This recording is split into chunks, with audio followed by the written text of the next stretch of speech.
Oh my goodness, I'm so happy that you are here, baby. You are here. You are really here today. It's going to give you this confidence to go after your dreams, to really be more successful in business, to thrive in your career, thrive in relationships.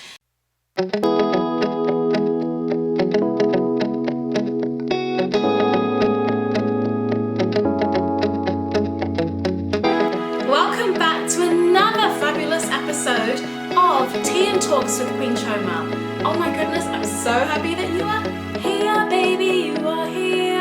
You are really here today. Okay, today we're going to be talking about self-esteem once again, because that was a really brilliant topic for us to talk about. In episode 1, we're going to continue on talking about self-esteem, because self-esteem is the thing that's going to open up so many doors for you. And I'm sure you know that. It's going to give you this confidence to go after your dreams, to really be more successful in business, to thrive in your career, thrive in relationships. Opportunities will unfold and the list goes on. So are you ready to learn how to increase your self-esteem? If you didn't watch episode 1, then be sure to go back and watch that first. Or you can watch this one and then go and watch episode 1 so you can catch up on what I covered 1 to 7 in episode 1. If you don't have a tea or a coffee with you right now, or orange juice or something, now's the time to get one so that we can dive into the rest of the juicy tips for this episode.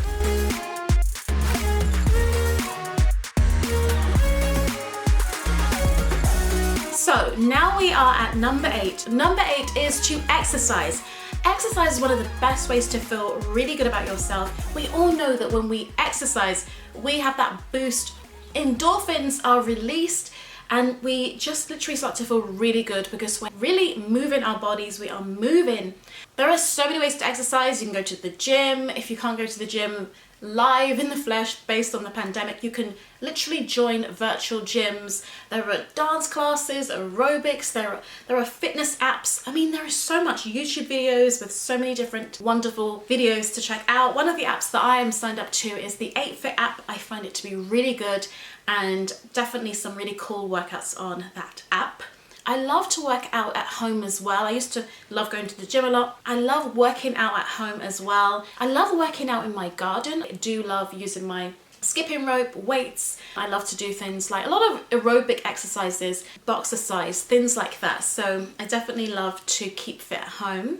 And it's just a great way to feel good. If you work on your body to feel good, then of course you're going to have that boost of self-esteem. Number 9 is definitely to get around more of the people that you love. You know, one of the things that we have lacked in this season because of the pandemic is we haven't been able to meet up with friends and family the same way. We haven't been able to connect with people in the flesh the way we used to in 2019. And so therefore it's so important for you to look for ways to connect, reach out, make that phone call, send that text. You know, try and reach out to 3 people a day. Reaching out to 3 people a day is a great way to feel connected. If you are in the UK or you're in a country where you can actually start to get out there and really start to meet with people, because you know the lockdown situation has become less and less. Like if you are now finding yourself in a position where the lockdown is lifted or it's kind of like not too bad, now you can meet with friends outside for coffee or something like that, then go out there and do it. Take advantage of the opportunity. That's what I've been doing. I think it's so much fun to meet with friends and family, even if it's just outside at Costa or Starbucks or something, having some latte, coffee, whatever. Just do what you need to do for now until the world starts to move again in a more free-flowing way. In relation to the virtual side of things, of course, keep leveraging platforms like Zoom. Don't give up and think, oh, you know, that's boring, I don't want to do that. You know, keep on having those Zoom meetups with friends and family. You know, I did that for my birthday this year. I have found it so fun to meet with my friends and family on Zoom and just, you know, come together to just have so much fun, to talk, to catch up. It's such a healthy way of staying connected and just reminding each other that we do have love, and love is one of the most important things in the world. Number 10 is so important for you to be in community. There are so many Facebook groups, there are LinkedIn groups that you can join where you can feel as if you are in a community. And it's really important for you to build your own community too. Having your own community, networking, really being part of something is so important. If you're into cooking, there are cooking communities. If you're into tennis, there are tennis communities. If you are into church. There are church communities that you can join. I'm not saying you should join everything. Of course, pray about it. Of course, do some research. But you know, I've joined loads of entrepreneurial groups on Facebook that are really, really interesting and good because I get to promote my business. I get to connect with other women in business. Number 11, go on a social media detox. You know, sometimes we spend so much time on social media and we do not come off social media. We do not turn off all of those notifications. We do not decide to log out of Instagram, log out of Facebook, turn off YouTube. We are on our phones, or, you know, we're just doing the most. And I think it's just important for us to really, really have times where we switch off from social media because it can be toxic. So this could be, you know, 4 hours a day where you do not use social media. It could be 2 hours a day. You could decide that every Saturdays and Sundays are days where you do not use social media. It can be difficult sometimes to switch off from social media because there are a lot of activities going on. It could be that you want to watch church online. It could be that you need to speak to your clients and so on and so forth. So that's why blocking out time or blocking out specific days would be good. So for me, one of the ways that I've been able to cut down on social media is on Saturdays and Sundays, I do not do any client calls. I don't do any coaching calls with my clients on Saturdays or Sundays. So this really keeps me off of, for example, my iPad. It gives me time to just stay away from jumping onto Zoom and things like that.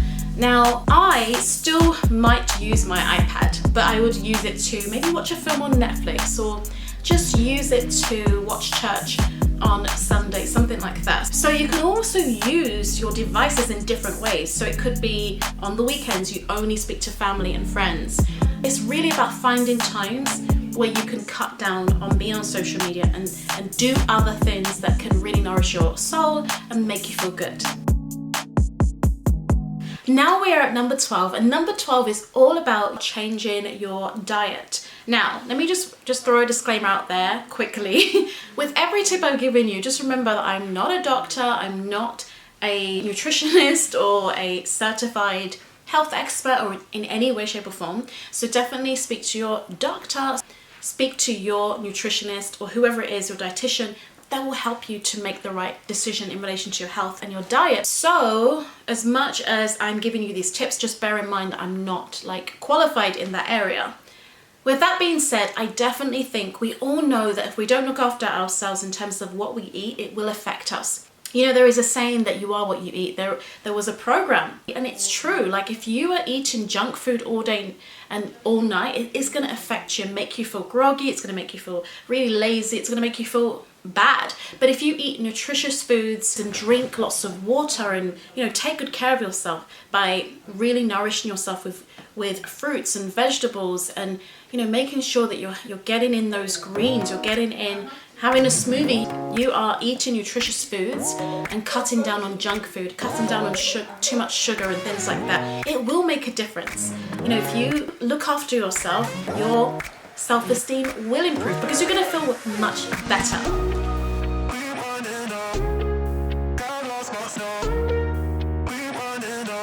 Number 13 is to have a mini 5-minute dance break every single day. Now this is a solo dance party. You can do it with family as well. Like if you've got kids, you can do it with them.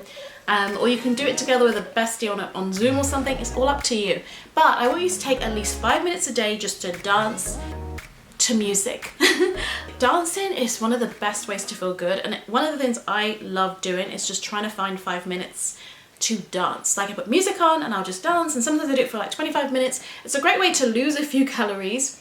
It's a great way to, you know, get your body moving, and it's a great way to feel good. It gives you that boost of energy, and it's just a great way to take a break as well. So like a quick dance break, or you want to call it a little mini dance party, is a good idea.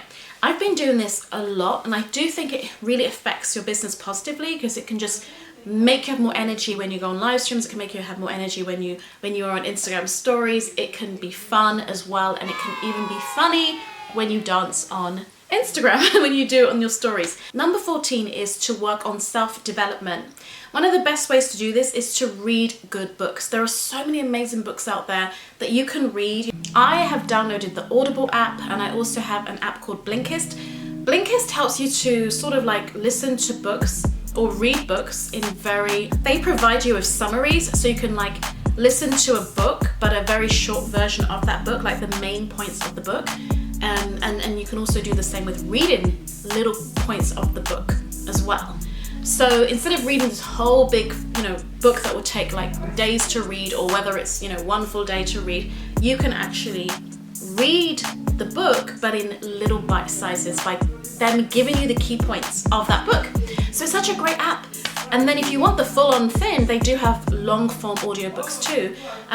In terms of audiobooks, I'm subscribed to the Audible app, and I just love to use that. That's really helped me a lot in terms of reading. I've been listening to books on Audible for years, and it's just a great way to develop yourself, because you're learning from leaders, you're learning from experts, you're learning from role models. Some really good books that I really recommend that you have on your Audible app: the book Think and Grow Rich by Napoleon Hill. I love the book called Good Morning, Good Life by Amy Landino. I just downloaded the book called Believe It by Jamie Kern Lima.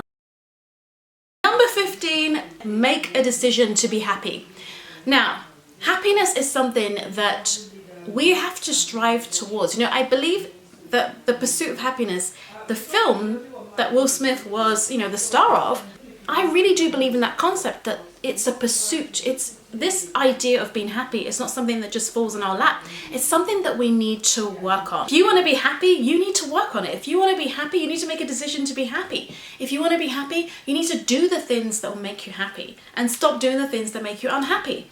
Some of the things that will make you happy is spending time with loved ones. Some of the things that will make you happy, as I've mentioned, is positive affirmations. Doing things that you enjoy can make you happy.